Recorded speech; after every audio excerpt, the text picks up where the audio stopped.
आपकी भाभी जी, और आपकी भाभी जी एक बार फिर से निकल गई मैदान में आज का मुद्दा लेकर। अब एक नेता ने जो है एक नारा दिया, भूरा बाल साफ करो। अब ये नारा जो है वो 90 के दशक का नारा माना जाता है, लेकिन अभी 2025 में इस नारे की क्या प्रासंगिकता है? बहुत सारे लोग कह रहे हैं कि एक बार फिर से बिहार में जात पात की राजनीति शुरू कर दी गई है। अब जब भी जात पात की राजनीति का बात होता है तब दो वो सवाल होता है कि जात पात की राजनीति में गलती किसका रहता है? ज्यादा नेता का गलती रहता है कि ज्यादा जनता का गलती रहता है? नेता लोग कहते हैं कि भैया जो जनता है वो जात पात पे वोट देता है, तो इसलिए हम जात पात का राजनीति करते हैं। और जनता का ये आरोप रहता है कि हम लोग तो जात पात नहीं मानते हैं, लेकिन नेता लोग जो है वो जात पात के राजनीति में हम लोग को उलझा के हम लोग को लड़वाते रहता है। अब भैया जनता भी यहीं पे है, सवाल भी यहीं पे है, सवाल पूछने वाली भी यहीं पे है, तो इसलिए आज ये सवाल पूछते हैं, जरा आपको भी दिखाते हैं कि आखिर गलती किसकी रहती है। भैया ये बताइए कि बिहार बदनाम है कि बिहार में बड़ा जात पात का राजनीति होता है, लेकिन जात पात का राजनीति करने के लिए जिम्मेदार कौन है? नेता जिम्मेदार है कि जनता का गलती रहता है कि जनता जात पात पे वोट देती है? ये समस्या आज से नहीं, शुरू से आ रहा है। जात पात का तो कुछ बात आता ही है। हाँ। विकास देखता है कहाँ लोग? हाँ। लोग तो जात पात पर वोटिंग मैंने विकास कितना हो जाए तो अंतिम में लोग अपना जात पात देखता है। जात पात देखता है। तो ऐसा काहे होता है? डेवलपमेंट मायने रखता है जी। डेवलपमेंट तो माने रखता है, लेकिन लोग जात पात के यहाँ वोटिंग होता है। अच्छा चलिए, पहले का हम समय मान ली भैया कि पहले जो है वो पुराना समय था, पहले लोग उतना पढ़े लिखे नहीं थे, या पहले जो है उतना विकास का काम भी नहीं चलिए हुआ। लेकिन अभी तो लोग को भी पता है कि दूसरा राज्य में क्या हो रहा है, हमारे राज्य में क्या हो रहा है, तो सारा गलत सही सारा चीज समझता है, लोग भी सब पढ़ा लिखा है। तो क्या अभी के लोगों को ये समझ में नहीं आएगा कि जात पात में किसका भला हो रहा है, किसका बुरा हो रहा है? समझ तो आता है, डेवलपमेंट भी हो रहा है, बट हाँ। नेता लोग का भी इसमें है कि थोड़ा जात का ये आगे बढ़ा देना, हाँ। इस पे मुद्दा रख देना। हाँ। नेता लोग थोड़ा के लिए भभका देते हैं, हाँ। आके न आग में घी डाल देते हैं, सही बात है ना? तो गलती किसका रहता है? नेता का गलती रहता है कि जनता का रहता है? गलती नेता का 70% और जनता का 30%। 30% है ना, मैंने जनता का भी मिली भगत थोड़ा रहता है ना। सही बात है।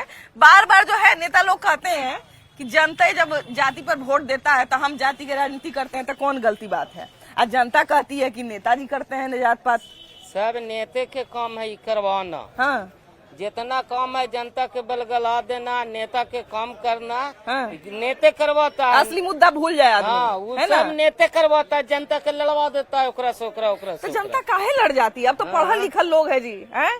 सब हाँ, पढ़ल लिखल, गरीबों घर में सब पढ़ा लिखा करता रहा है। है। हाँ। और कोई जनता नहीं सब काम करता है, वही बोलवाता है सबसे। हाँ। अब हम विशेष न बोलवा। अभी के समय में जात पात का राजनीति कौन करता है? नेता करता है कि जनता का गलती है जात पात में?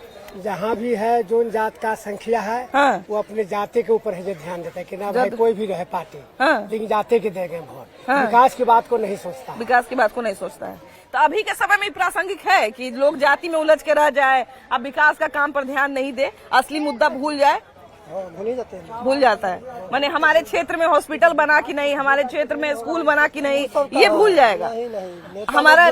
हमारे नेता अगर जाति के हैं तो उनको वोट दे देंगे, है ना? काम किए हैं चाहे नहीं किए हैं। काम हम करते हैं कि अपना जात भाई के जिता दिए तो हमारा काम कर रहे हैं। काम तो हम अपना काम करते हैं। नेता लोग जो है जो अपना अपना जाति को वोट देता है बिहार में। हाँ। जाति पार्टी जैसे ठीक है, मान लीजिए कि आप हमारे जाति के हैं, ठीक है, हम आपको वोट दे दिए, सबको हम मना लिए कि भैया सब लोग हमारे जाति के आदमी हैं, ये सब अपन जात भाई हैं, तो इनका जिता दीजिए।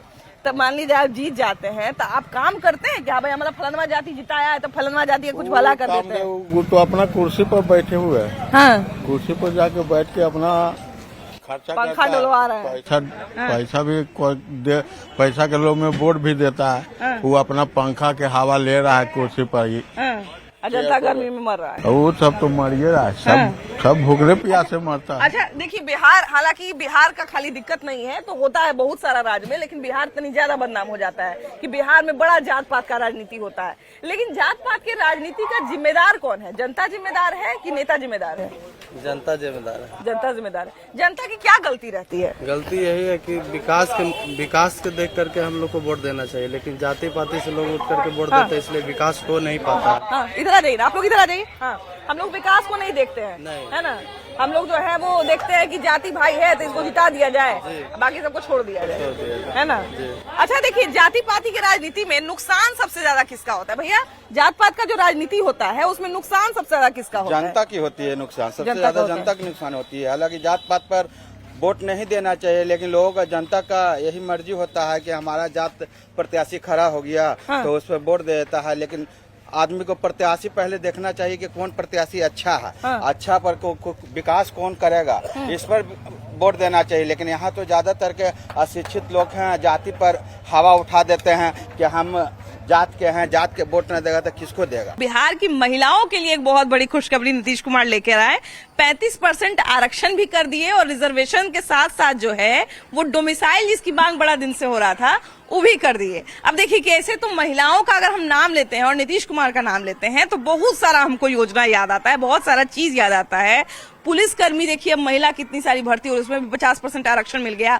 निकाय चुनाव में महिलाओं को आरक्षण मिल गया। उसके अलावा साइकिल योजना, पोशाक योजना, 25,000 आप जो है वो मैट्रिक कर रही हैं महिलाएं तब मिल जा रहा है। उसके बाद 50,000 ग्रेजुएशन में मिल जा रहा है। बहुत तरह का लोन मिल रहा है। जो वर्किंग महिलाएं हैं जो प्राइवेट सेक्टर में काम करती हैं उनके लिए कितनी सारी योजनाएं चल रही हैं। तो ये सब जानते हैं, जब हम सुनते हैं तो महिला के तौर पे तो हमको बड़ा खुश होते ही हैं हम ये सब सोचकर। लेकिन उसके अलावा एक लाइन हमको याद आता है कि महिलाओं के सबसे बड़े पैरोकार नीतीश कुमार। अब ये बात हम क्यों कह रहे हैं, ये सारा योजना का जब आप नाम सर्च करिएगा ना तो आपको पता चल जाएगा। ये बताइए कि महिलाओं के सबसे बड़े पैरोकार के रूप में अभी एनडीए सरकार और नीतीश कुमार उभर के सामने आ रहे हैं और ये बात कोई छुपाने लायक नहीं है। ये बात जो है जग जाहिर है कि कितनी सारी चीजें अभी हो रही हैं।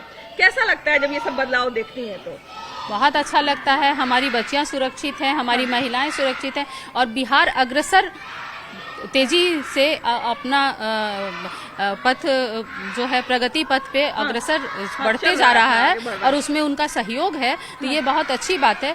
जहाँ तक हमारी बच्चियों के जन्म से लेके पढ़ाई लिखाई से लेके और शादी ब्याह तक का सारा इंतजाम हुआ था और ये जो नौकरी में जो आरक्षण मिला है ये तो सोने पे सुहागा हो गया है। तो अभी तो आप लोगों की मांग को बहुत हद तक पूरा कर दिया गया, डोमिसाइल भी कर दिया गया महिलाओं के लिए और उसके बाद 35% आरक्षण भी कर दिया गया। कैसा लग रहा है? अच्छा लग रहा है। अच्छा लग रहा है। हाँ, कितना कुछ बदलेगा इससे आप लोगों के लिए? बहुत अच्छा। क्या कहते हैं, आगे चल के हम लोग का भविष्य, ऐसे लड़कियां हर एक घर में लड़कियां होती हैं, उसके लिए तो कहीं न कहीं भविष्य का ये हो गया, बदलेगा कुछ। हाँ, बहुत ज्यादा। अच्छा, इससे पहले भी देखिए कि अभी लगभग 22,000 मतलब 21,300 कुछ लड़कियों को जो है, बच्चों को जो है वो सिपाही में भर्ती हुई। उसमें से 52% हमको लगता है कि महिलाएं थी, 48% लड़के थे। तो उसमें भी महिलाएं बढ़ चढ़ के सिपाही भर्ती वाले में भी आगे आई। उसके बाद शिक्षक भर्ती परीक्षा जो हो रही थी उसमें भी बढ़ चढ़ के महिलाएं आगे आ रही हैं।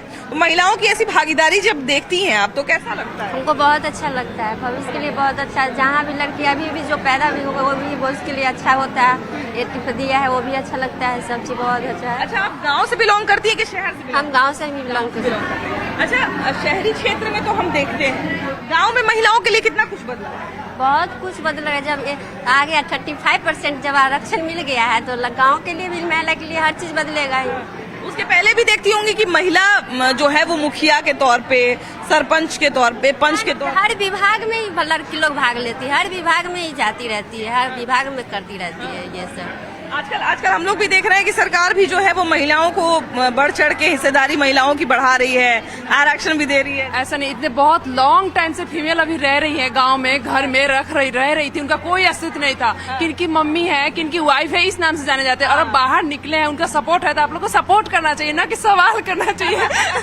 नहीं, हम तो यही जानने की कोशिश कर रहे हैं कि कितना बदलाव आया है। बहुत ज्यादा, बहुत कॉन्फिडेंस आया है। फीमेल अब खुद से कुछ भी मतलब घर में शासन नहीं सहती है, तुरंत निकल के उसमें सवाल उठाती है, मेरे साथ ये नहीं होना चाहिए। और ये सरकार का ही सहयोग है कि वो 50% आरक्षण देते हैं और कहीं ना कहीं मेल पर्सन भी चाहते हैं कि चलो इनका भला होगा तो हमारा पूरा फैमिली का भी भला होगा, चलो आगे चलो। जो हमको लगता है कि महिलाएं जब पढ़ती हैं, महिलाएं जब आगे बढ़ती हैं तो केवल महिलाएं आगे नहीं बढ़ती हैं, उनके साथ उनका पूरा परिवार आगे बढ़ता है। हमको लगता है कि महिलाओं को पढ़ाया जाना, ये महिलाओं को आगे बढ़ाया जाना इसलिए भी जरूरी है क्योंकि महिला के साथ उनके पूरे परिवार को भी आगे बढ़ने का एक मौका मिल जाता है। अभी बहुत सारे लोग नीतीश कुमार का हंसी भी उड़ाते हैं कि सब कुछ महिलाओं के लिए करेंगे क्या। तो महिलाओं के लिए जो बदलाव बार बार आ रहा है, अभी 35% आरक्षण आप लोग का कर दिया गया है, डोमिसाइल भी कर दिया गया कि खाली बिहार की महिला रहेगी, तो इससे कितना कुछ बदलेगा आप लोगों को? बहुत कुछ, परिवार भी बदलेगा, गौ समाज भी बदलेगा, सब कुछ बदलेगा। इससे पूरा परिवार सब जगह हम लोग का भी शिक्षा देख के आ गया, दूसरा आदमी भी कहेगा कि बढ़ा है तो हम भी बढ़ेंगे। तो अब डायलॉग में भी चेंज आया है। अब देखिए कि पोशाक योजना हो गया, उसके बाद साइकिल योजना हो गया, 25,000 10th में मिल जाता है, ग्रेजुएशन में 50,000 मिल जाता है। इन चीजों से कितना असर पड़ता है लड़कियों के जीवन पर? बहुत ज्यादा असर पड़ता है। इससे लड़कियां मोटिवेट होती है और आगे बढ़ने का कोशिश करती है। अभी आरक्षण के बारे में भी सुनी नहीं होगी मंगलवार को। जी नीतीश कुमार ने अपने जी 35% आरक्षण मिल गया है जी। उससे बहुत अच्छा हुआ है हम लोग को। कितना बदलाव आएगा आगे चलके? जी बहुत बदलाव आएगा। नौकरी वगैरह की तैयारी आप लोग तो उसी की तैयारी ही कर रही हैं। सारा संघर्ष ही आजीविका के लिए है। महिलाओं के लिए अभी के समय में आजीविका पाना कितना जरूरी है? बहुत जरूरी है सबके लिए। सबके लिए। महिलाओं के लिए ये जो 35% आरक्षण की व्यवस्था की गई, इससे क्या लगता है कितना कुछ असर पड़ेगा? और जो बाकी लड़कियां आपके पीछे जो तैयारी करने की कोशिश कर रही हैं, चाह रही हैं कि हम तैयारी करें, क्या उनको भी मनोबल मिलेगा? सबको मिलेगा। आगे जो जॉब होगा तो पीछे भी सोचे कि हम लोग भी जॉब करें, आगे बढ़े। अच्छा, अगर हम स्पेसिफिकली पूछें तो नीतीश कुमार की सरकार जब से आई है तब से महिलाओं के लिए बहुत सारे फैसले लिए गए। नीतीश कुमार ने महिलाओं के लिए कुछ किया है कि नहीं? जी बहुत कुछ किए हैं। सबसे अच्छा क्या लगा और किस चीज से लगता है कि आपको बदलाव आएगा? जी ये शिक्षा से बदलाव आएगी और यही शिक्षा के क्षेत्र में और कुछ और बहुत सारे चीज में बदलाव किए हैं। इसीलिए ये नीतीश कुमार को धन्यवाद देना चाहते हैं। नीतीश कुमार ने निकाय चुनाव में कहा जाए पंचायती राज विभाग में, उसके बाद पुलिस वाले में उस 50% आरक्षण की व्यवस्था की थी। अभी 35% इसमें भी कर दिए हैं। इससे कितना बदलाव आएगा आप लोगों को? बहुत बदलाव आएगा। आरक्षण मिलेगा तो हम लोग को उत्साह मिलेगा कि पढ़ने के लिए मतलब आगे कर सके। बहुत उत्साह मिलेगा हम लोग के आरक्षण से। अब देखिए कि हमारे हाथ में मोबाइल और सोशल मीडिया आ जाने के बाद बहुत सारा चीज आसान हो गया है और बहुत सारा चीज बदल भी गया है। और सोशल मीडिया का असर तो हमको लगता है कि जानते हैं सारे क्षेत्र पर पड़ गया है। अब ऐसे में पॉलिटिकल पार्टी जो है, राजनीतिक पार्टी जो है, उसके लिए भी बहुत आसान हो गया है, सरकार के लिए भी बहुत आसान हो गया है कि वो अपना सारा योजना को जो है वो घर घर मोबाइल के माध्यम से और सोशल मीडिया के माध्यम से पहुंचा देते हैं। अगर किसी का विरोध करना है तो वो भी बड़ा आसानी से हो जाता है। ऐसे में एक सवाल जो है बार बार उठता है चारों तरफ से कि सोशल मीडिया या मोबाइल के आ जाने से चुनाव पर कितना असर पड़ता है। क्योंकि देखिए पहले जो है कोई नेता जो था वो कुछ भी बोल के रह जाता था, किसी को पता नहीं चल पाता था। लेकिन आजकल जो है 5 मिनट में पूरा बिहार में, कहा जाए पूरा दुनिया में उनका वीडियो वायरल हो जाता है और लोग जो है पता कर लेते हैं कि कौन आदमी क्या बोला है। तो इसका कुछ ना कुछ असर तो पड़वे करता है। भैया ये बताइए कि जब से मोबाइल आ गया है तब से मोबाइल या सोशल मीडिया कहा जाए, मोबाइल पर जो प्रचार प्रसार होता है उसका चुनाव पर क्या असर पड़ता है? मोबाइल के आ जाने से नेता लोग को कितना फायदा हुआ है? फायदा तो बहुत है। फायदा हुआ है, पूरा बहुत फायदा हो रहा है। हाँ। तुरंत बात अपना फैला देते हैं, बस है ना? हाँ, यही जो तो बात बोलना रहता है वो यहाँ से वहाँ तुरंत पहुँच जाता है। अच्छा, सोशल मीडिया के आने से भैया मोबाइल यूज करते हैं कि नहीं? करते हैं। मोबाइल में फेसबुक, व्हाट्सएप, इंस्टाग्राम ये सब है? हाँ है।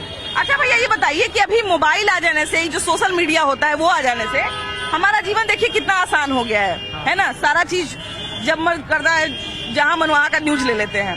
लेकिन ये सब चुनाव पर कितना असर डालता है? आजकल देखते होंगे कि पार्टी वाला चुनाव वाला भी जो है अपना प्रचार प्रसार सब मोबाइले पे करता है। बहुत ज्यादा असर डालता है। असर करता है। उन लोगों को क्या फायदा होता है इससे? किसको फायदा होता है? फायदा नहीं होता है। किसको? मतलब राजनीतिक पार्टी जो रहते हैं या नेता जो रहते हैं उनको कितना फायदा होता है इसका, सोशल मीडिया का? फायदा होगा ना, जो भी अपनी इन्फॉर्मेशन होती है तुरंत पहुंचा देते, ज्यादा से ज्यादा तेजी से पहुंच जाता है लोगों के पास। कोई विरोधी नेता का वीडियो वायरल करवाना रहता है, कोई बात वायरल करवाना, वो भी जल्दी हो जाता है ना? वो भी जल्दी तेजी से पहुंच जाता है। हाँ। पहले के नेता के बारे में हम लोग सुनते थे कि फलाना नेता ये बोलते हैं, फलाना नेता वो बोलते हैं।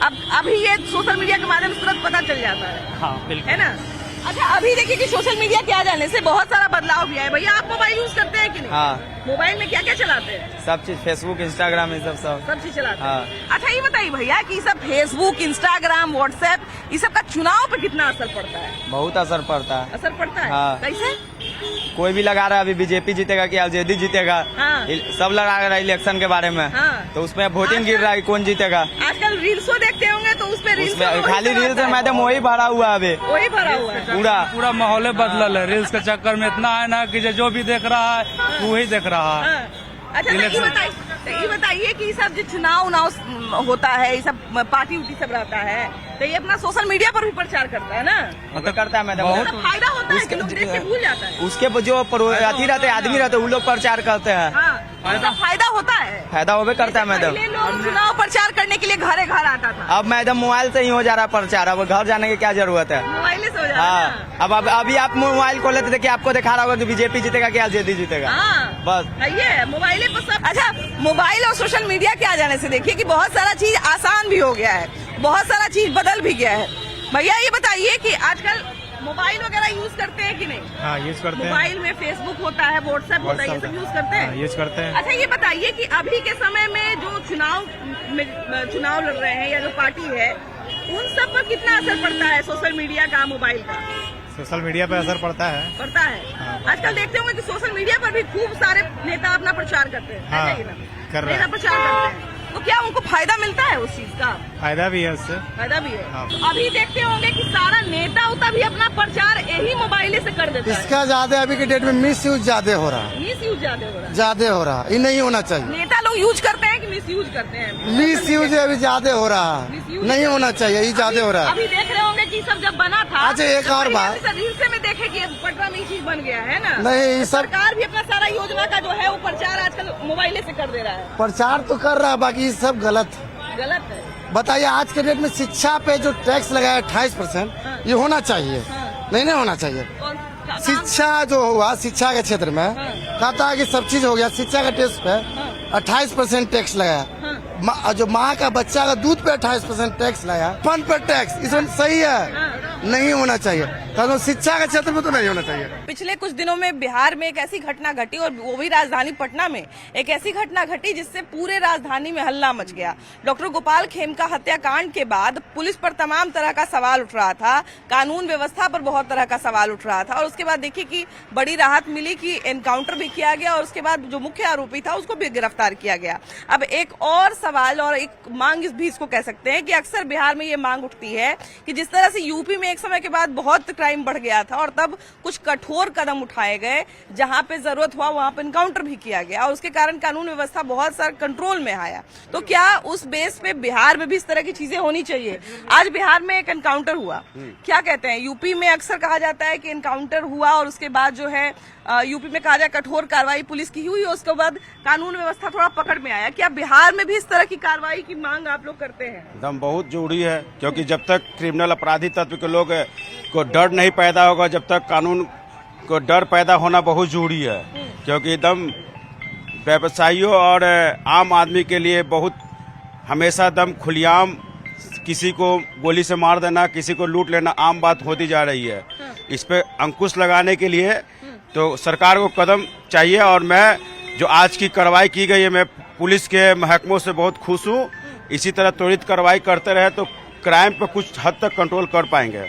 क्या इस बार बार जो है पुलिस के रवैये पे सवाल उठने लगता है कि पुलिस जो है जो अपराधी हैं उसके प्रति सख्त नहीं हो रही है? क्या पुलिस को थोड़ा और सख्त होना पड़ेगा? जी हाँ, जैसे कि आज जो एनकाउंटर हुआ, तो क्या इस तरह की कार्रवाई आगे भी होनी चाहिए? हाँ, होनी चाहिए। क्या कहती हैं? बहुत सारे लोग कहते हैं कि एनकाउंटर जो है वो पुलिस को जज नहीं बनना चाहिए, कि मतलब ऑन द स्पॉट जो है वो हम गोली मार दें, पहले पकड़ना चाहिए, कार्रवाई करनी चाहिए, जैसे हो वैसे करना चाहिए। क्या कहते हैं आप? नहीं, जब जरूरी पड़े तो एनकाउंटर करना चाहिए। क्या पुलिस को अब थोड़ा कठोर होना पड़ेगा? बार बार ये मांग उठती है कि पुलिस को सख्त होना पड़ेगा। होना पड़ेगा, बिना प्रशासन कठोर नहीं होगा तो काम चलने वाला नहीं है।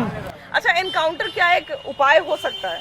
नहीं, जो गलत करते हैं उनको तो इनकाउंटर कर ही देना चाहिए। हाँ। अच्छा भैया देखिए, अगर मर्डर किसी गरीब का भी हो चाहे किसी अमीर का भी हो तो वो मर्डर ही कहलाता है, लेकिन किसी बड़े आदमी का मर्डर हो जाता है तब एक आम आदमी के मन में भी ये ख्याल आता है कि जब इतना बड़ा आदमी को इतना आसानी से मार दिया तो फिर हमारा क्या औकात है, हमको तो ऐसे ही मार देगा, है कि नहीं? तो डर एक बन जाता है। तो डर आदमी को तो हर इंसान को न है। अच्छा मान लिया कल इसे यहाँ पर किसी का हो जाए, अभी माँ हो जाए, डर से नहीं छुएगा, प्रशासन इनको छोड़ के मेरे पकड़ेगा। कैसे बताओ, दिखाओ कहाँ हुआ, बताओ।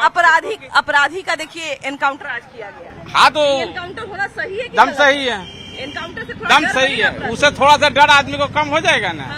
क्या भी चल रहा है तो पैसा छीनने हर चीज पूरा डर बनेगा। हर चीज में इनकाउंटर ही होना चाहिए, होना ही चाहिए इसको। ये प्रशासन ठान ले कि घटना हुआ 24 घंटा में इनकाउंटर कर दे, तो बिहार के जितने गुंडे हैं ना सब कमरे में बंद हो जाएंगे। एनकाउंटर, क्या अपराधियों का एनकाउंटर होना चाहिए? एकदम होना चाहिए।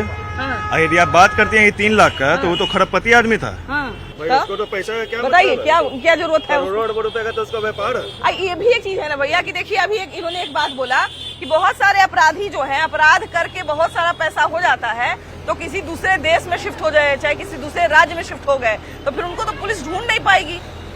नहीं, देखिए अब तो एनडीए की सरकार है, अब तो लोग देख रहा है कि बिहार पुलिस कैसे नियंत्रण कर रही है अपराधी पे। हाँ। अभी देखिए इनकाउंटर हो गया। हाँ। अब जो लोग है वो सहमा हुआ है। हाँ। अब अपराध करने के पहले अब लोग विचार करेगा, सोचेगा, हाँ। डरेगा, सहमेगा। हाँ। अब बहुत बढ़िया से लेकिन ये तो आपको मानना पड़ेगा कि पिछले कुछ महीनों में अपराध बहुत ज्यादा बढ़ गया है और उस पर सख्त कार्रवाई होना बड़ा जरूरी है। नहीं, अपराधी पे कार्रवाई भी हो रही है, ऐसा नहीं है कि कार्रवाई नहीं हो रही। अपराधी पे जब भी अपराध बढ़ता है तो 2 बात का जिक्र होता है। पहला तो ये कि पुलिस बढ़िया से काम नहीं कर रही है और दूसरा ये कि अपराधी में डर खत्म हो गया है। तो अपराधी में डर बनाए रखने के लिए कुछ तो सख्त कदम उठाना पड़ेगा। कानून व्यवस्था टाइट करना पड़ेगा।